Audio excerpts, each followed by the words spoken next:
하나님의 말씀은 신약성경 에베소서 5장 15절부터 17절까지 있는 말씀을 나누도록 하겠습니다.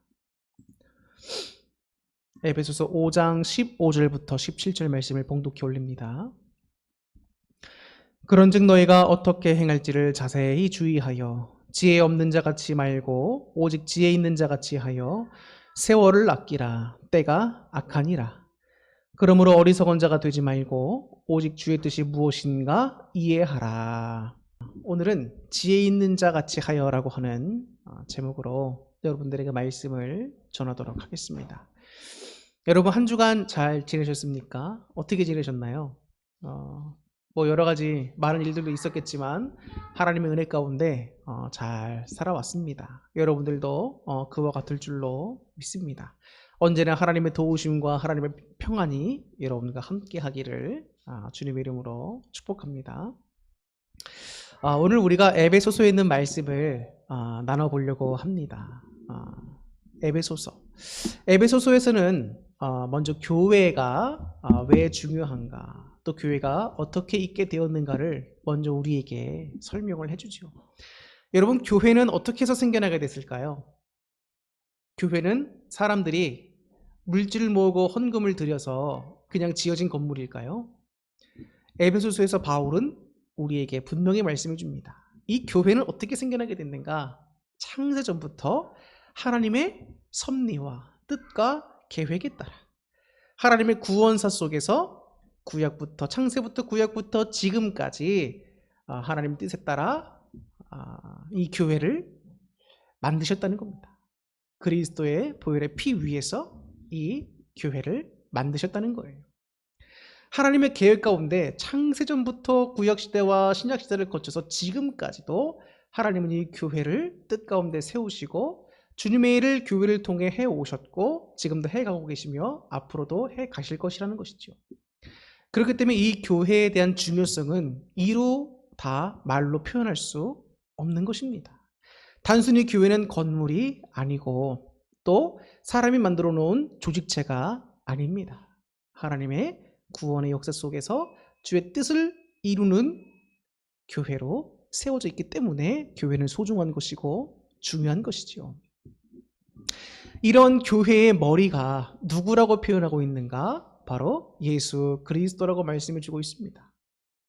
그러면서 특별히 이 교회 안에 있는 성도님들을 뭐라고 표현하고 있습니까? 그리스도의 몸인 각 지체들이라고 표현하고 있습니다. 목회자가 예수님의 지체로서 해야 할 일이 있는 것이고 여러분들도 교회 안에서 다양한 직분을 맡으시면서 그리스도의 몸으로서 해야 할 역할들이 있는 겁니다.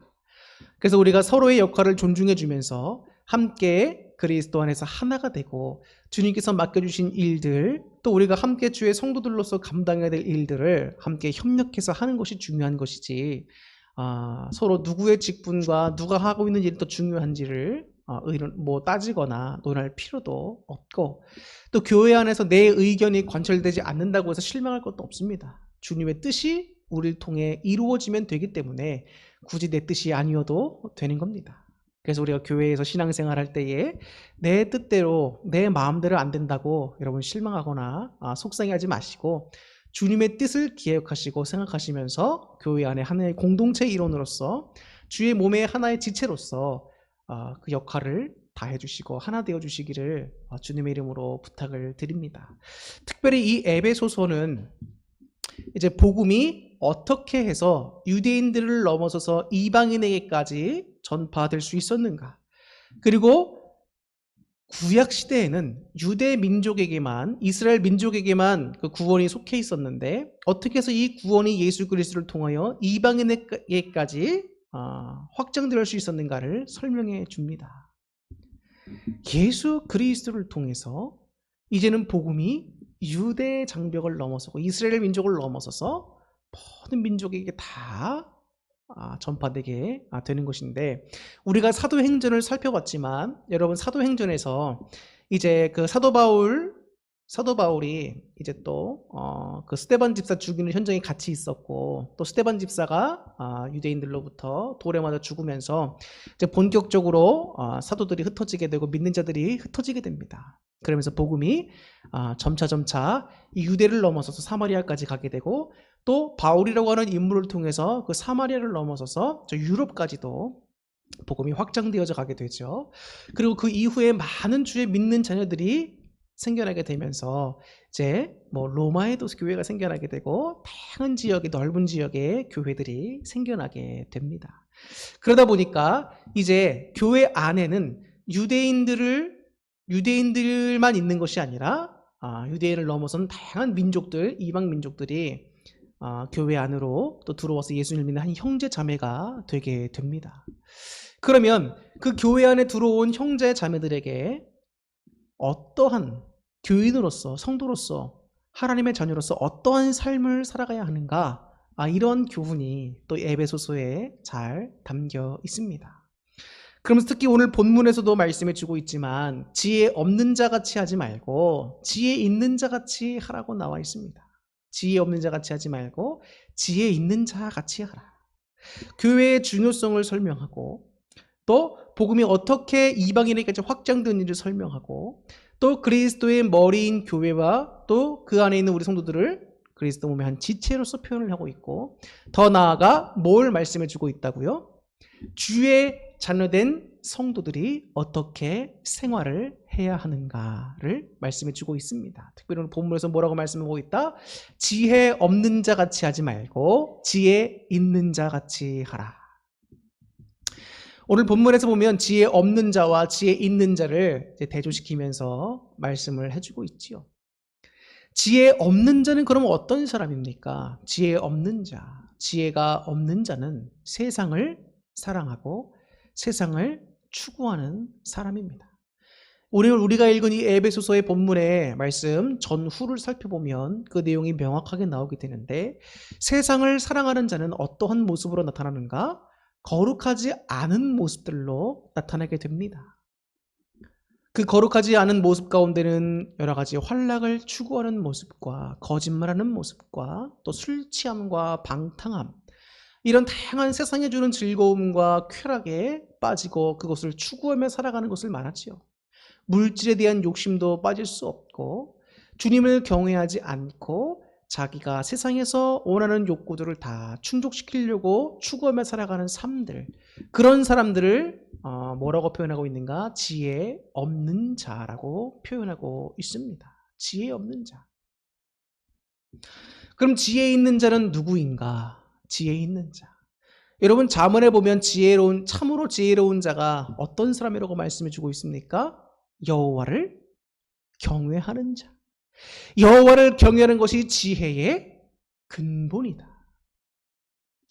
여호와 하나님을 경외하는 것이 주의 백성된 우리가 마땅히 해야 할 모습이라는 것이지요. 성도의 바른 모습, 여호와를 경외하는 것. 그런데 여러분 한번 생각해 보십시오. 여호와를 경외하는 사람들이라면, 주의 백성들이라면 그들의 삶이 어떠한 모습으로 나타나겠습니까? 주를 닮은 거룩한 모습을 살려는 모습들로 나타날 수밖에 없는 것이지요. 주님을 우리의 주님으로 인정하고 왕으로서 인정하고, 주님께서 주신 말씀들을 우리가 두렵고 떨리는 마음으로, 충성하는 마음으로 그 말씀들을 하나씩 지키며 살면 우리들의 삶의 모습이 자연스럽게 주님의 거룩에 참여하게 된다는 말입니다. 술을 먹는 것이 마땅한 겁니까? 아니면 옳지 않은 겁니까? 이런 질문을 하기에 앞서서 그 술이라고 하는 자체에 술을 먹었을 때 일어나게 되는 어떤 행동들을 한번 생각해 보시기 바랍니다. 내가 이렇게 했을 때 주의 거룩함에 참여할 수 있는 것인가? 사도 바울은 본문에서도 말씀하고 있지요. 술 취하지 말고 방탕하지 말라는 겁니다. 오늘 본문에 이어지는 말씀에서 그렇게 말씀해 주고 있어요. 술 취하지 말고 방탕하지 말라는 겁니다. 왜일까요? 술이라고 하는 것 자체가 나쁜 것은 아니겠지요. 그런데 술을 먹고 나타나는 우리의 행동들이 어떻다는 겁니까? 방탕함으로 가고 비거룩함으로 가게 된다는 것입니다. 그럼 그게 주님의 거룩함을 나타내게 되는 모습일까요? 그게 성도들의 바른 모습일까요? 아니겠죠. 술을 먹어야 되느냐 말아야 되느냐 고민하기보다는 그것보다 먼저 앞서서 이것이 내가 이렇게 했을 때 하나님께 영광이 될 수 있을까? 주님의 거룩에 참여하는 길일까 아닌가를 생각해 보시고 여러분의 행동 하나하나를 판단해 보시면 될 것 같습니다. 여호와를 경외하는 자. 예수님이라면 이러한 상황 가운데서 어떻게 하셨을까? 참으로 지혜 있는 자, 하나님의 뜻대로 살아가는 자. 예수님은 항상 하나님의 뜻대로 행하셨습니다. 하나님의 뜻이 무엇이었을까? 하나님 말씀에 순종하는 것이었겠고, 예수님의 모습을 살펴볼 때에 주님 뜻에 순종하는 것뿐만 아니라 겸손하게 행하셨고 사랑으로 행하셨고 어려운 자들을 품어주셨고 섬겨주셨고 거룩한 길로 가셨고 기도하는 모습을 보여주셨고 원수까지도 사랑하는 모습 가운데 십자가에서 대속의 죽음을 통하여 우리를 구원해 주셨지요. 우리는 예수님의 그런 거룩의 모습을 자꾸 닮아가야 합니다. 주님의 사랑, 주님의 온유, 주님의 겸손, 주님의 섬기심.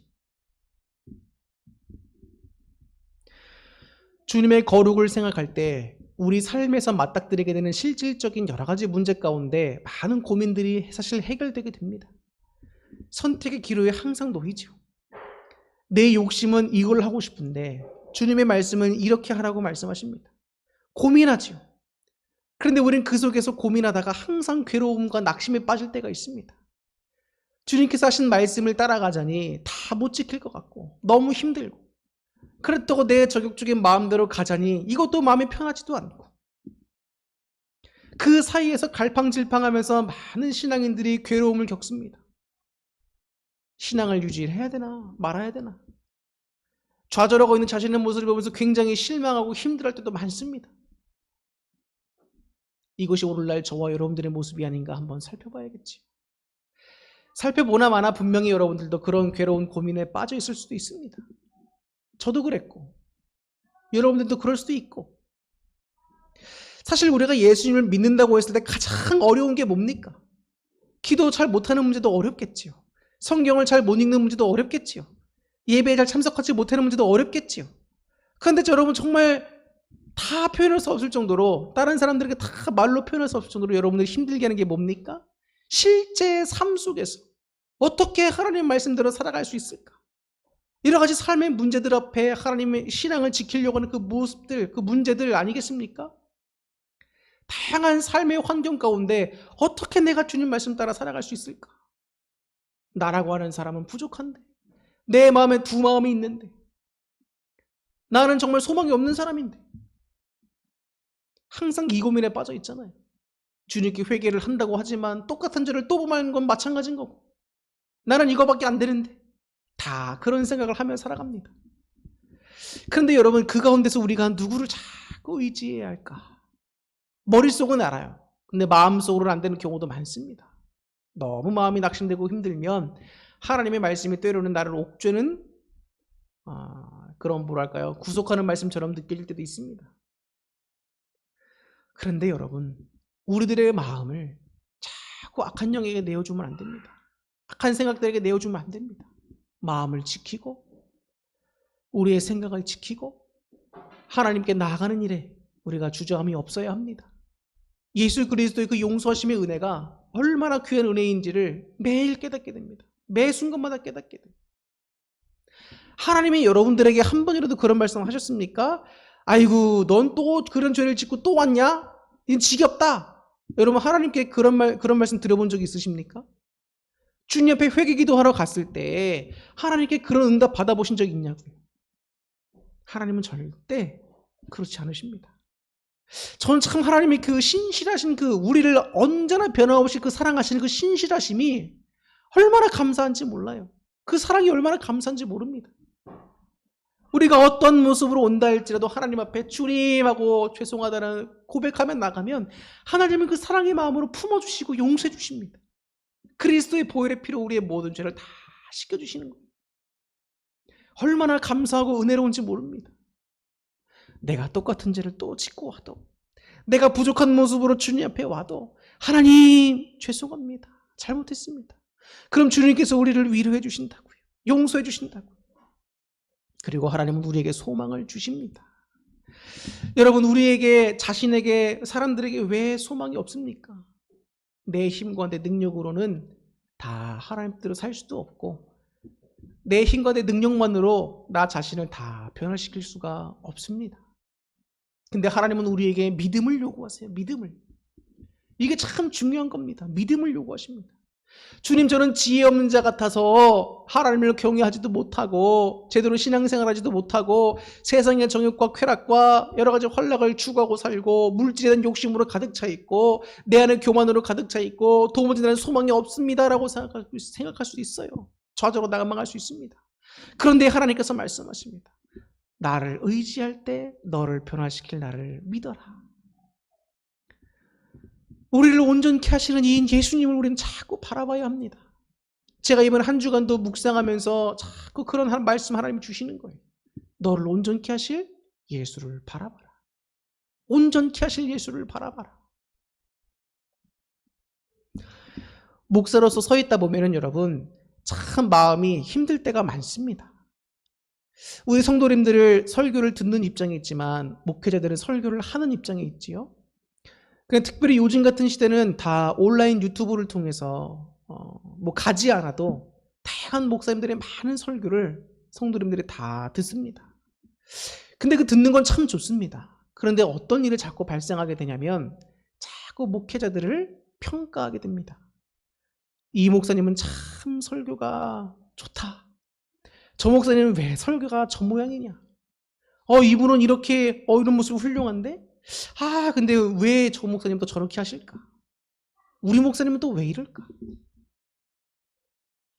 근데 여러분 한번 생각해 보세요. 늘 사람들에게 판단받고 평가받는 그 자리에 서 있다고 한번 생각해 보세요.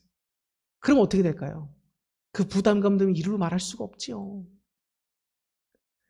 하나님께서 각 목사들을 다 다른 능력을 주셨고 하나님께서 쓰시려고 하는 다른 계획들 가운데 다 세워주셨습니다. 근데 성도들이 원하는 목회자상은 동일한 것 같아요. 설교 다 잘해야 되고 하나님의 특별한 은사들과 능력들이 있어야 되고. 그런데 여러분 생각해 보십시오. 모든 목사님들이 다 설교를 잘할 수 있나요? 여러분들 모두가 다 서울대 다니실 수 있습니까? 합격하실 수 있습니까? 여러분들 다 똑똑하십니까? 다 건강하십니까? 다 그림을 잘 그리십니까? 다 글을 잘 쓰시나요? 아니잖아요. 다 각자의 능력에 맞게끔 하나님이 또 능력을 주시기도 하시고 다 하나님께서 목사들을 다양하게 쓰십니다. 근데 성도들은 자기의 기준에 맞춰서 목사들을 항상 평가하고 있어요. 근데 그런 평가 속에 있다 보면 어떨 때 제 마음에 참 낙심될 때가 있습니다. 자신을 너무나 잘 들여다보게 되기 때문이에요. 나는 왜 이거밖에 못할까? 더 잘하고 싶은데 왜 난 이거밖에 안 될까? 근데 그러다 보면 마음속에 어떤 마음이 듭니까? 자꾸 자신에 대한 실망과 좌절과 낭망되는 마음으로 가득 차게 됩니다. 그리고 제가 하고 있는 목회 가운데 더 잘할 수 있으면 좋을 텐데 자신의 한계도 어떤 능력의 한계도 느껴지게 되지요. 여러분 리더의 입장에 있다는 것이 결코 쉬운 일이 아닙니다. 그런데 여러분 그러한 좌절과 낭만과 실망됨 속에서 자신의 여러분 어떻게 보면 그 모든 것들을 민낯을 보게 되고 또 자신의 어떤 그 부족함을 다 보게 된다고 생각해 보십시오. 근데 그것들이 여러분 매 시간마다 느껴진다고 한번 생각해 보세요. 그러한 부담감도 목사니까 지고 가야 되겠지만 그것도 여러분 쉬운 일이 아닙니다. 근데 그런 가운데 주님을 바라보며 마음과 신앙을 지키는 것이 여러분 굉장히 중요합니다. 이것은 목사뿐만 아니라 성도 여러분도 마찬가지죠. 여러분들 여러분의 삶 속에서 자신의 모습을 보며 실망할 때가 얼마나 많습니까? 반복되어지는 죄 가운데 자신이 정말 내가 이 정도밖에 안 되나? 이렇게 생각할 때가 얼마나 많습니까? 근데 여러분 그런 사탄의 소리에 속지 마시기 바랍니다. 사탄은요 자꾸 회방을 놨습니다. 우리의 마음이 하나님께 더 다가가는 것을 자꾸 막고 상황과 환경을 통해서 하나님을 보지 못하게 만들고 낭망하고 떨어지게 만들고 실망하고 신앙을 떠나게 만듭니다. 어떤 분들은 신앙생활을 포기하는 분들도 있습니다. 세상에 대한 정욕은 너무나 큰데 이게 신앙과 자꾸 마찰을 빚는 거예요.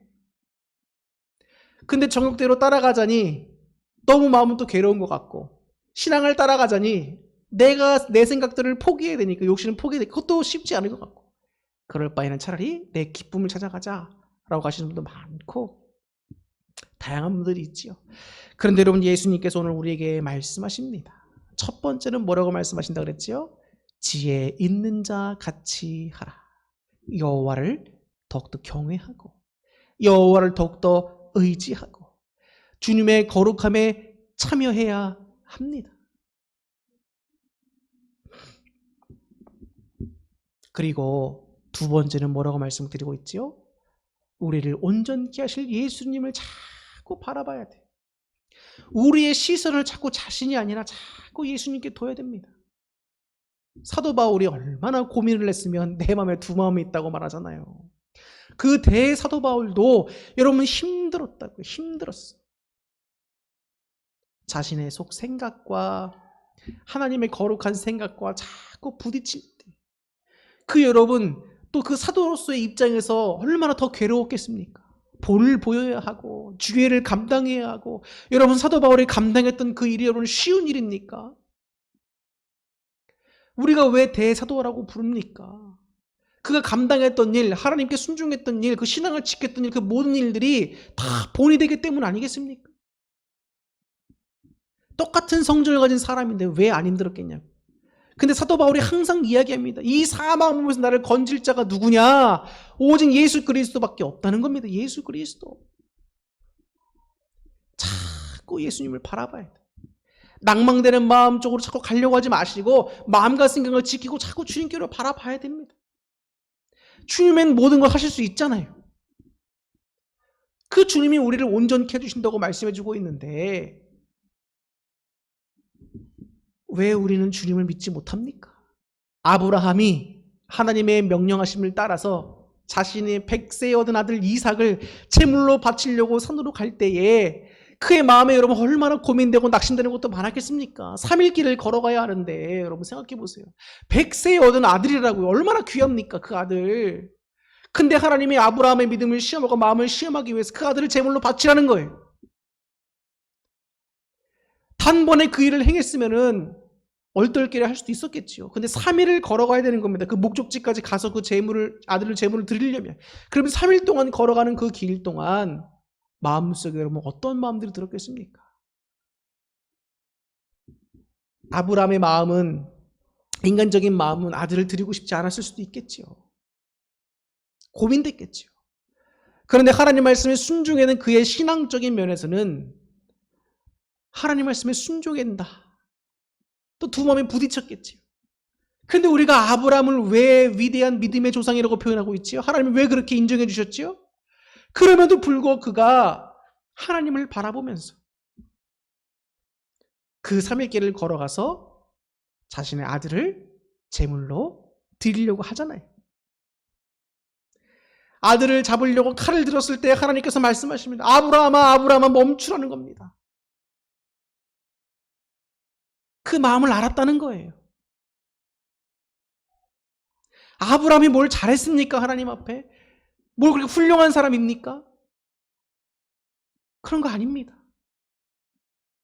하나님이 아브라함을 선택하셨고 그의 삶의 과정들을 통해서 하나하나 아브라함을 만들어 가셨고, 모세도 여러분 훌륭한 사람입니까? 살인자죠. 도망자죠. 근데 그 모세를 하나님께서 부르셔서 훈련시키고 다듬어 가시면서 이스라엘 백성, 그 히브리 민족을 출애굽시키는 사용하시고 가나안 땅 목전까지 그 백성을 이끌고 가게 하시잖아요. 그 위대한 일을 하게 하시잖아요. 다윗 왕도 왕이 되기 전에 사울 왕으로부터 죽임 당하는 그런 순간들을 너무나 오랜 시간 겪었습니다. 하나님은 다윗 왕을 그렇게 훈련시키시잖아요.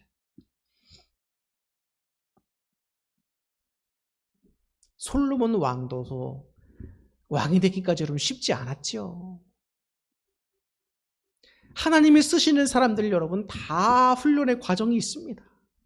예수님이 12명의 제자들, 예수님을 따라다니면서 공생에 3년 동안도 배웠고, 또 그 이후에는 성령의 인도하심 따라 하나님의 뜻을 순종해 나가면서 또 그들도 훈련받으면서 그 사도로서의 직분을 감당하게 됩니다. 그들이 자꾸 바라봤던 것은 연약한 자신들의 모습이 아니었어요. 예수님을 바라보는 겁니다. 지혜 없는 자신들의 모습이 아니었습니다. 주님의 뜻을 추구하고 자꾸 주님을 바라보며 그 뜻을 분별하고 순종해 나가는 것이죠.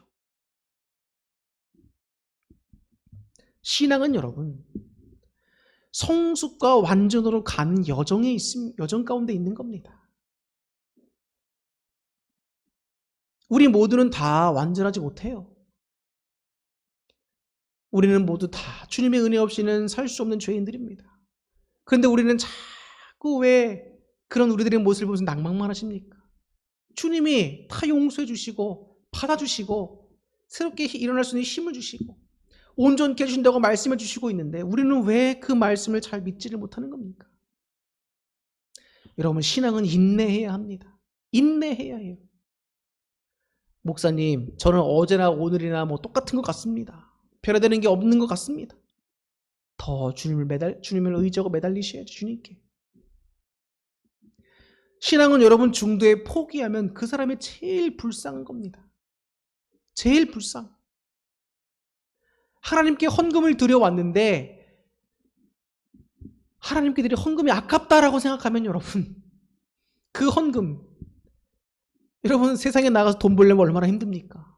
근데 그 가운데서 그 헌금 하나님께 감사하다고 드린 건데 그 헌금이 아깝다고 생각하면서 후회한다고 생각해 보십시오. 하나님이 그 헌금을 받으시겠습니까? 헌물을? 형식적으로 드리는 예배, 하나님을 경외하지 않는 예배, 마음이 담기지 않는 예배, 하나님이 싫어하시고 그런 예배는 드리지도 말라고 하셨는데 우리가 물질 바치고 시간 바치고 하나님께 충성한다고 하는데 여러분, 우리의 마음 상태가 그러면 안 되죠. 신앙을 포기하면 안 되죠.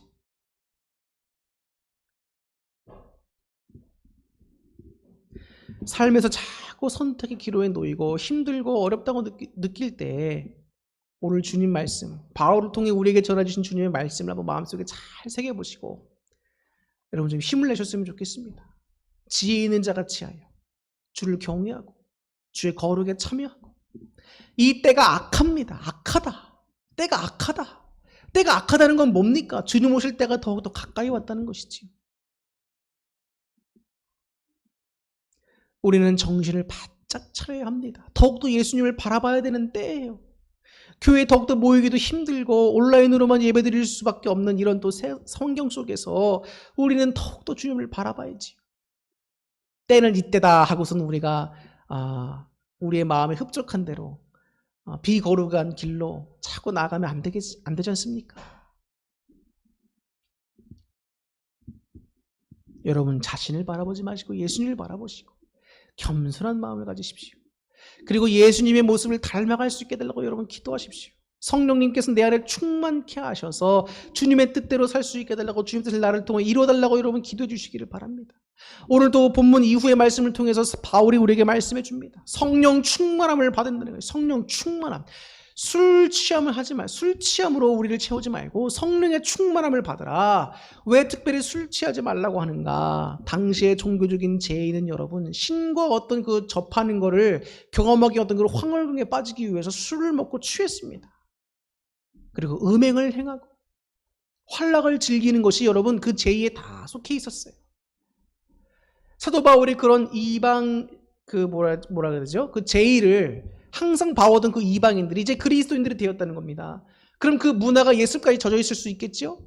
근데 그걸로부터 탈피하라는 거예요. 탈피하라. 술 취하지 말고 너희들을 정말 근본적으로 채워야 할 것이 무엇인가? 성령의 충만함이라는 거예요. 성령의 충만함. 성령의 충만함이 뭡니까? 내 안에 계신 성령님께서 주인 되셔서 마음껏 주의 일대로 역사하실 수 있게 우리가 자꾸 자신을 낮추고 주님 높여드리고 주님께 우리 자신을 내어드리는 거예요. 성령의 충만함을 받기 위해서는 자꾸 기도해야 되고 신앙의 인내심을 가지고 주님을 바라보면서 자꾸 매일매일 우리가 기도로서 말씀 따라가는 삶을 통하여 변화되어 나가는 겁니다. 성령님을 따라 훈련받고 성숙되어지는 삶을 살아야죠. 인내하는 과정은 힘듭니다. 그러나 그 인내의 결과는 답니다. 그 단 열매를 우리가 맛봐야지 중간에 포기하면 그냥 힘들다가만 끝나는 거예요, 여러분. 반드시 주님은 우리에게 좋은 것으로 주십니다. 오늘 우리가 온전케 되지 못해도, 내일도 온전케 되지 못해도, 모레도 온전케 되지 못한다 할지라도 실망하지 마시고 주님이 그 정하신 때에 우리를 온전케 하실 예수님을 바라보면서 주님께 소망을 두고 기도와 말씀으로 성령 충만함 가운데 주님의 거룩에 참여하여 주님의 뜻대로 주님의 기쁨 되시고 주님의 거룩에 참여할 수 있는 저와 여러분들이 될 수 있기를 주님 이름으로 축원합니다. 여러분 힘내십시오. 제가 또 여러분들을 응원합니다. 여러분들 저를 응원해 주시고 우리 함내 주님의 그리스도의 몸된 교회를 산에 다 지체된 자녀들입니다. 형제들입니다. 서로가 서로에게 신앙 안에서 힘이 되어주고 중보기도를 통해서 함께하고 우리가 말씀 안에 성령 충만함 가운데 하나의 목표를 추구하며 저와 함께 여러분 천국 갈 때까지 또 가서도 함께 달려갈 수 있기를 바랍니다. 여러분 사랑하고 새로운 한 주간도 이 말씀을 붙잡으시고 주님의 성령을 충만하신 가운데 매 순간이 승리의 삶이 될 수 있기를 주님의 이름으로 축원합니다. 기도하겠습니다.